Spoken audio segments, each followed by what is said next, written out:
I've entitled my talk today, The Pillars of Cutco.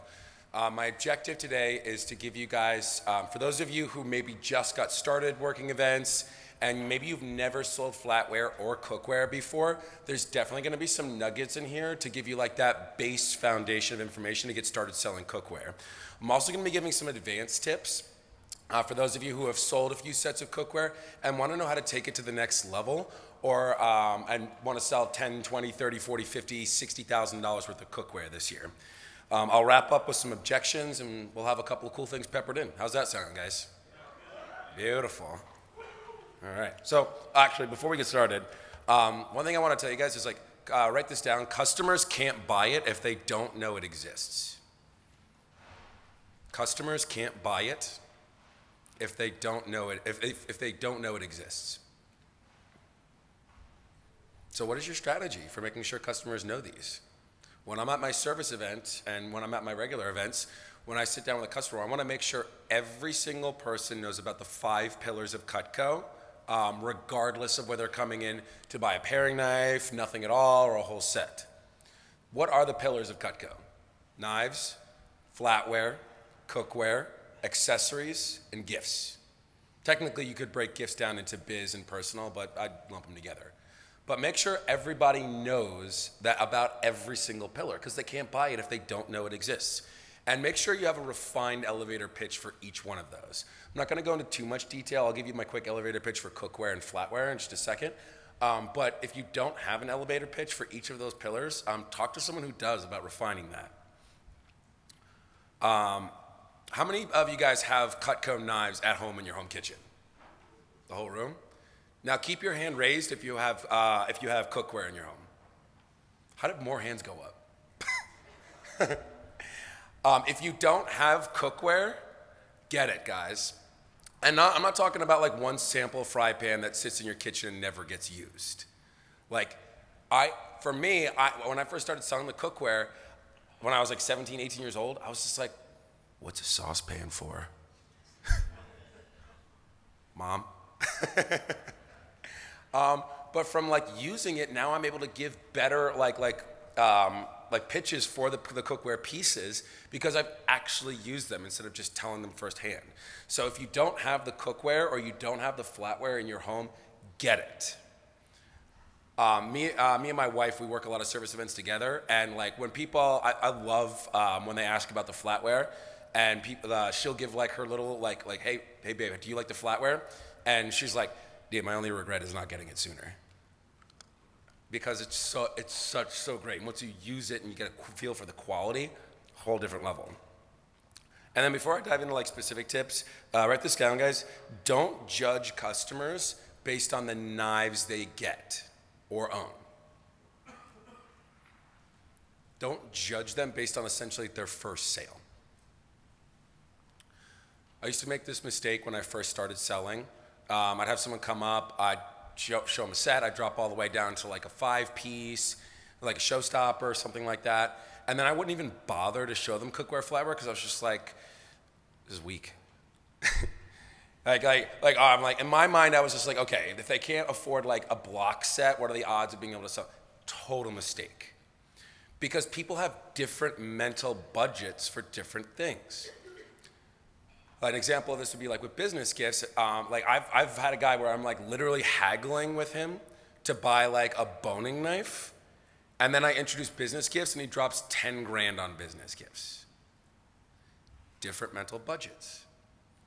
So don't allow your perception of someone based on the knives they have or get to influence whether or not you show them cookware or flatware. Can't tell you how many times I've sold someone a showstopper and then an accomplished cookware set. Or I've sold them like a fry pan and then a double flatware chest. Cool. So a couple of basic things with cookware. First thing, guys, keep it simple. It's not complicated, guys. Don't like information vomit onto your customers. You'll overwhelm them, they'll overthink it, and you'll actually end up selling them off of the cookware. Now, you want to have all the information on the cookware in your back pocket so you can pull it out if they have a question or an objection, but keep it simple. I learned this from Kareem El Tawanzi. They're built like a tank. Super easy to clean, dishwasher safe. They're made in America and they're guaranteed forever. Keep it simple. If a customer says like, oh, they're American made, all right, yes, now I'm definitely interested. You just go for it, close. You don't have to tell them about the 5-ply and all that other stuff. Keep it simple, guys. Again, have samples to show customers. If you guys don't know, there's sample sets that you can get for a massive discount. Like I think you can get like an aspiring chef cookware set for like $300 on a 6-pay as reps. If you don't know about that, ask your coordinator. It's a great way to have them out. And what I've found is that the more cookware I get that I have on display at my booth, the more I sell of everything. Why is that? Because people are crows and they're attracted to shiny metal. They see a big cookware display and they come up and they're like, wow, that's cool. Oh, wait, that's Cutco. I actually need, and then from there, cookware looks beautiful at your booth. Write that down. Cookware looks beautiful at your booth. So get the aspiring chef set. Once you've got that and it's paid off, then get the add-on set, the set that comes with the wok, the stock pot, and the griddle. And then start building out from there. My next purchase is I want to get some more of the saucepans. I already have all the fry pans. I have the griddle. I have all the sample sets. Now I want to get the 1 3/4 saucepan.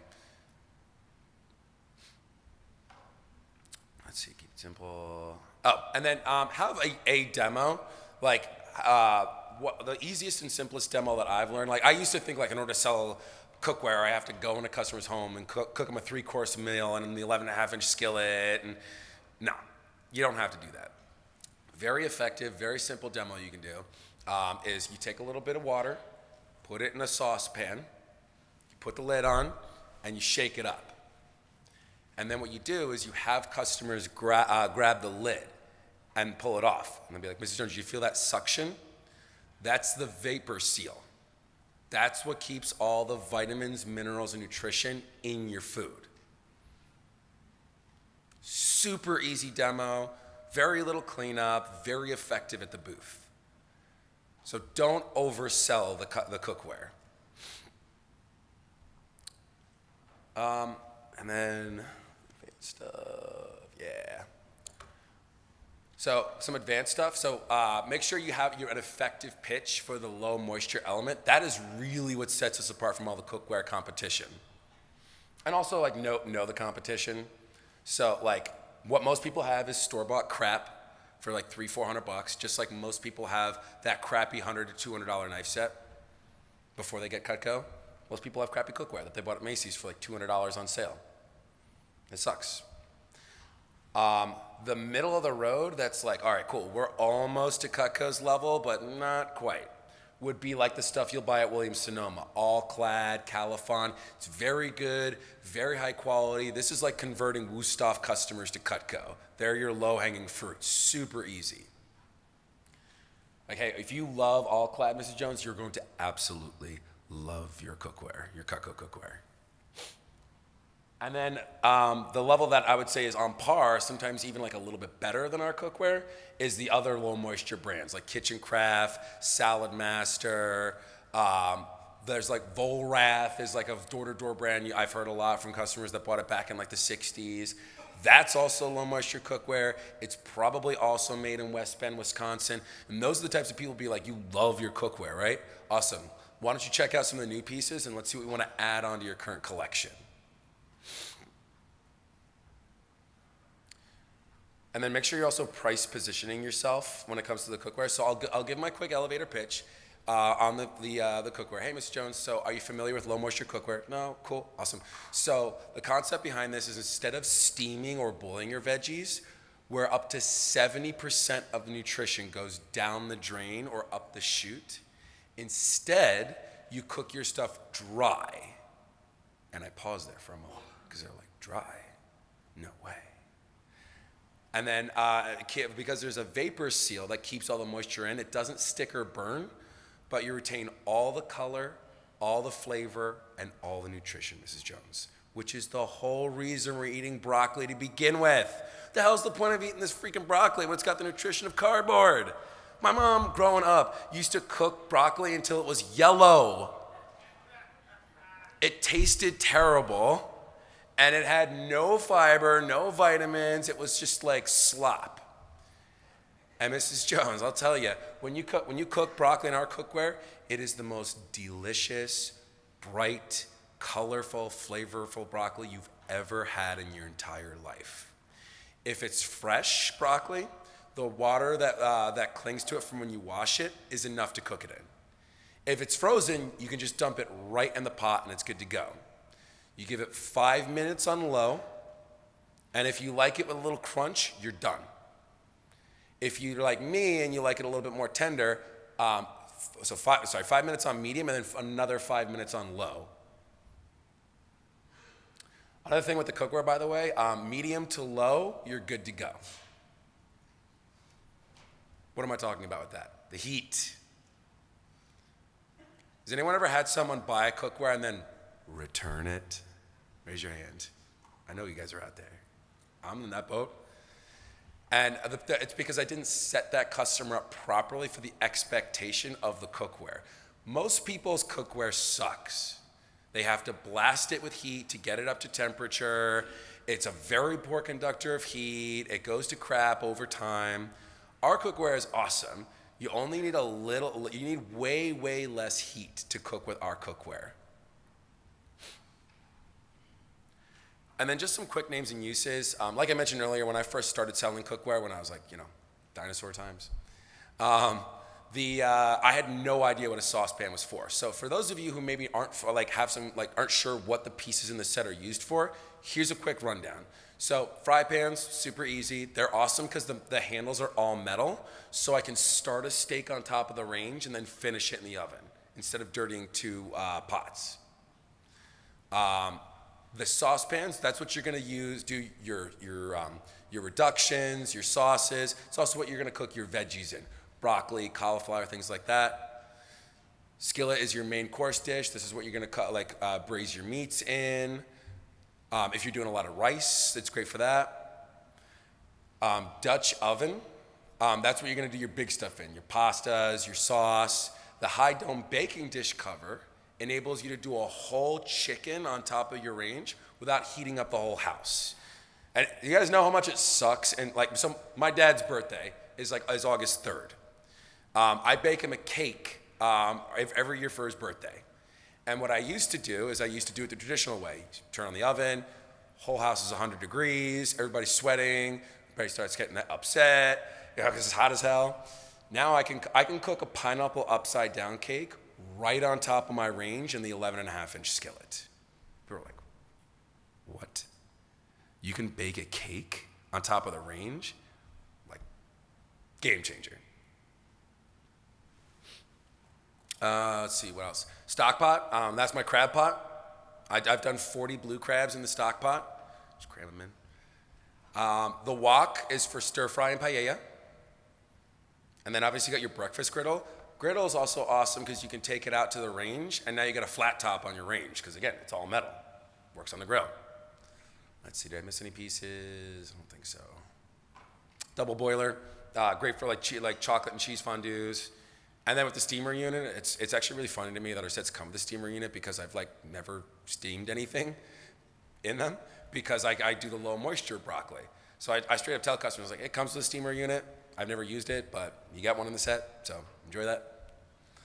And then I always package all of my my cookware sets with a kitchen tool set as well too. Oh wow, I'm fast on time. Okay, let's move on. Cool. Let's talk a little bit about flatware. So again, keep it simple, guys. Don't overcomplicate it. Sometimes customers just need a little bit to get them going because they trust Cutco. American made, guaranteed forever. It's beautiful enough to be your holiday stuff, but it's actually designed to be your, it's beautiful enough to be your holiday stuff, but it's durable enough to be your everyday stuff. Beautiful enough to be your holiday stuff, durable enough to be your daily stuff. That's why when I got it, I just threw mine right in the drawer. And that's where it's been ever since.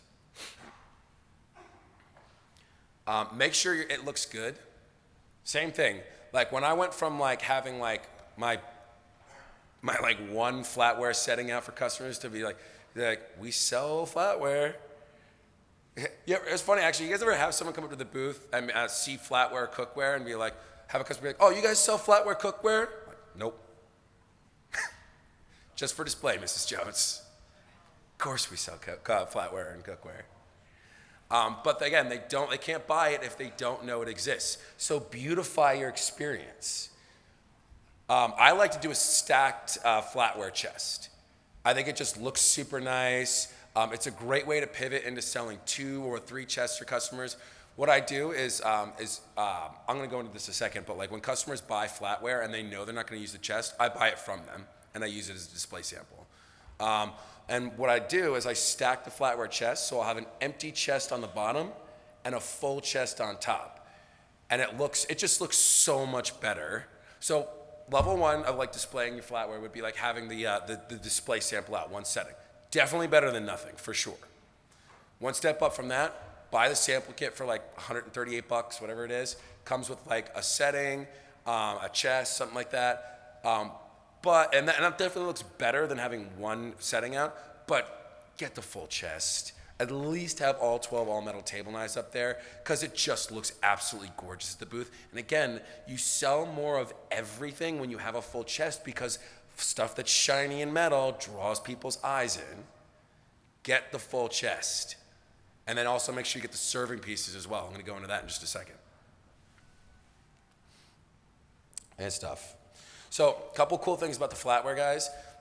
Customers can get individual replacements, which is huge.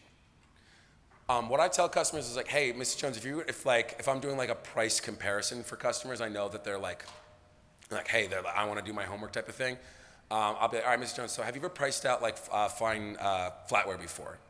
It's like anything else, there's a wide range, close. Our closest competition is something called Towley. You can buy it at Williams-Sonoma, super high quality, everything you want in a great set of flatware, and they sell a chest just like that for about $3,500. Here's the thing though, Mrs. Jones. The German stuff, hand wash only. Everything Cutco makes is dishwasher and detergent safe. The German stuff has a knife that'll cut just like ours, but just like German knives, they recommend you sharpen it after every single use. How often does the Cutco table knife need to get sharpened, guys? 7 to 9 years. Biggest difference though is the guarantee. Towley plays the same game that every other flatware company does. They change the pattern once every 5 to 10 years, so you can't get replacements. So what do you think people end up doing when they have half their set left? They just buy a new one. With us, you can get individual replacements, and we've only ever made one style of metal flatware. Only ever made one style of all metal flatware. If you're not doing this already, make sure you're packaging the flatware chest with the serving pieces, the 6-piece. Because if someone says, like, if you pitch just the chest without it, and the customer says, I like it, but it's just a little bit out of the budget, there's nowhere really to drop down.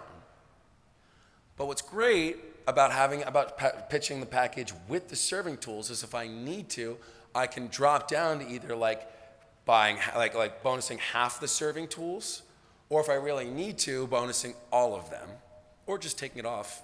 Be like, hey, Ms. Jones, I can save you a couple $100 if you can live without the serving tools.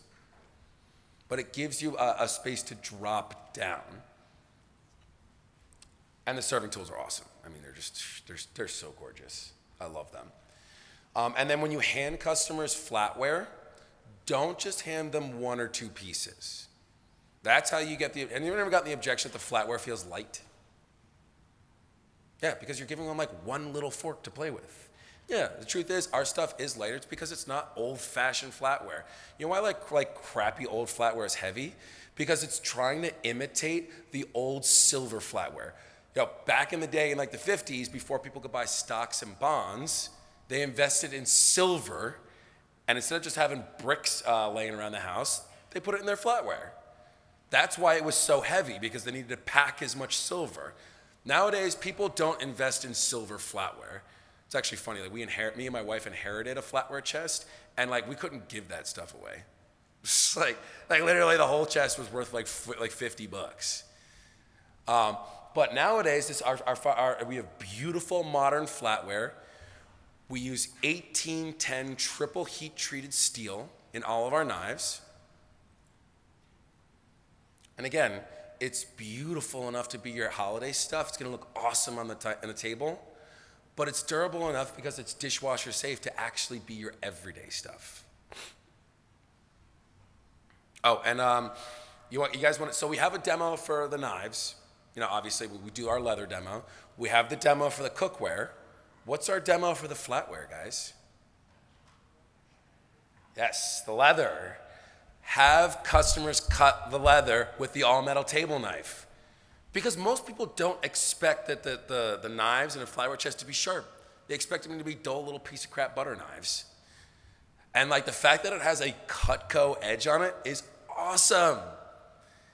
Not to mention they have one person to come to for everything now. That's like the best perk of getting a Cutco kitchen is I've got one person to reach out to if I have any issues with my cookware, my flatware, my knives, all covered. I am not a knife guy, I am a kitchen guy or gal. So you see some of you taking notes on that. Cool. Buy chests from your customers, especially if like anyone ever has somebody like, oh, like, can you give me a better deal? I'm not going to use the chest. Like, can you take the chest off? I was like, no, it comes for free, Mrs. Jones. But I'll tell you what I will do. I use the chests for display at booths. When your set comes in, if you send it to me, I'll give you $40 for it. And that's how I have like literally like 8 flatware chests for me and my team if anyone needs one.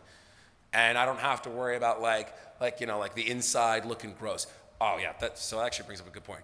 Who here has a flatware chest to use at the booth? Okay, if it looks gross, guys, it's time to replace it. If the felt inside is covered in fur and dust and all the gross stuff from outdoor events, guys, just get a new chest. Buy one off for one of your customers. Like, are you presenting the flatware as if it costs $2,500? Or are you presenting it as if like, oh, I make this in my garage part-time? Like, make sure it looks nice. If your chest is looking gross, the corners are beat up, your flatware's looking, oh my God. But when some of you probably don't even know this, but like when we first started making the flatware, we actually made it in Mexico. So some of my original samples are in my chest. If anyone here has that old school Mexico flatware, get rid of it. Because all it takes is one customer to pick it up and be like, I thought you said this shit was made in USA. I see Mexico on here. Get rid of it. Get rid of it. All American, baby. So get chests from customers. Oh, and here's something I learned from Kareem Tawanzi. Bring the ideal future into the present. Bring the ideal future into the present. The way that Kareem taught me to do this is with the statement, imagine when. Key thing here, not imagine if, imagine when. Mrs. Jones, imagine when you'll never have to worry about forks and spoons in your kitchen ever again. Imagine when a piece of a fork goes missing and a new one shows up at your door a couple days later. Imagine when, yeah, so you guys get the point. And the other great thing about the flatware, guys, I use this example, feel free to steal mine, about how it's forever guaranteed. I say, Miss Jones, I had a spoon go down the garbage disposal, came out looking like a fork, sent it into the factory, sent me a brand new one for free.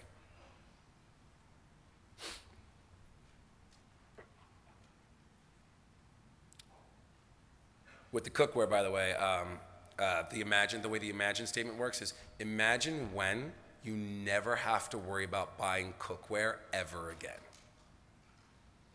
Imagine when you're never going to have to worry about cookware in your kitchen ever again.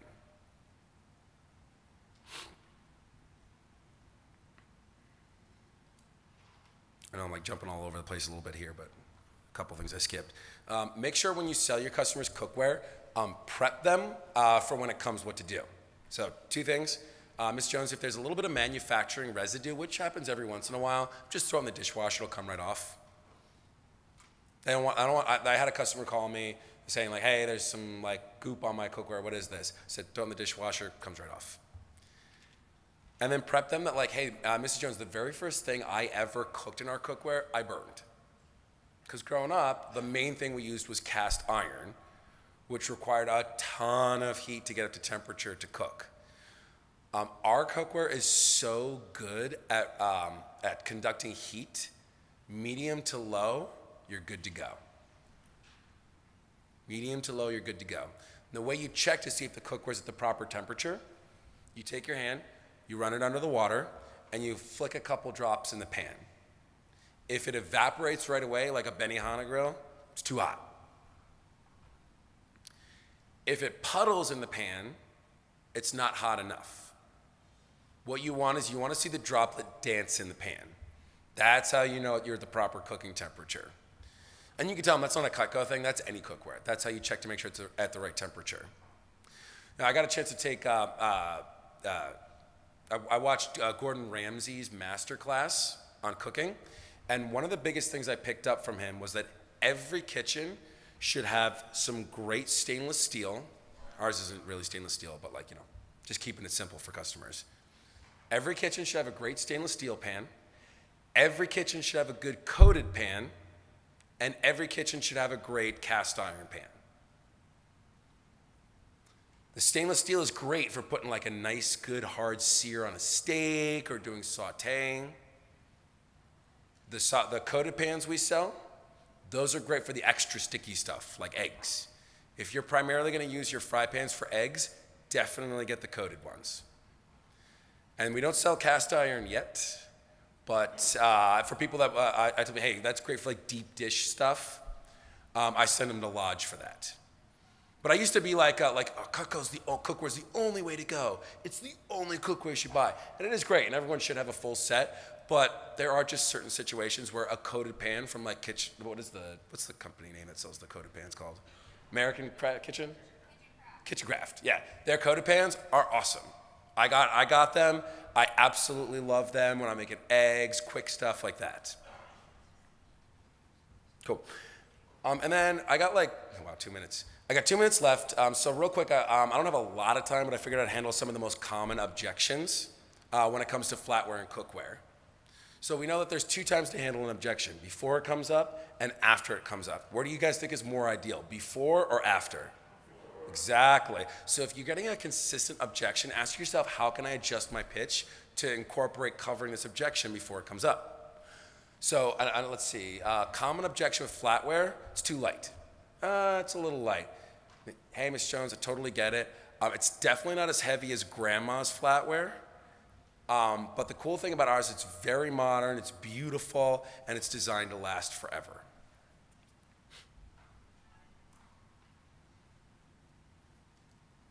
It's too expensive.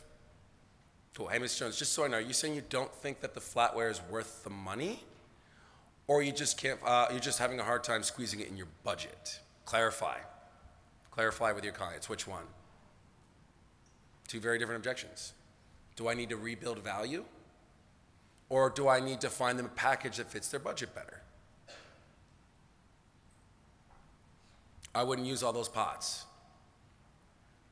Or actually, the flatware chest is great. I don't need 12 settings of flatware. Hey, Ms. Jones, totally get it.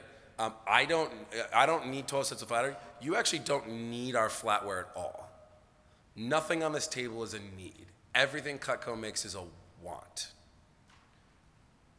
But I love having 12 settings of flatware because I can use them for breakfast, lunch, and dinner without running the dishwasher. I can use them for breakfast, lunch, and dinner. It's just me and my wife. We use them for every single meal, and we don't have to worry about running the dishwasher. It like kills me when people are like, oh, there's 6 of us, so I guess we'll take 6 table knives. I'm like, really? I think you mean 12. Like, really, you're going to be washing them after every single meal? Like, come on. Such a pain in the butt. Let's see, any other like objections? You guys, well, I got 20 seconds left. I'm just gonna call it early. Guys, thank you so much. It was such a pleasure.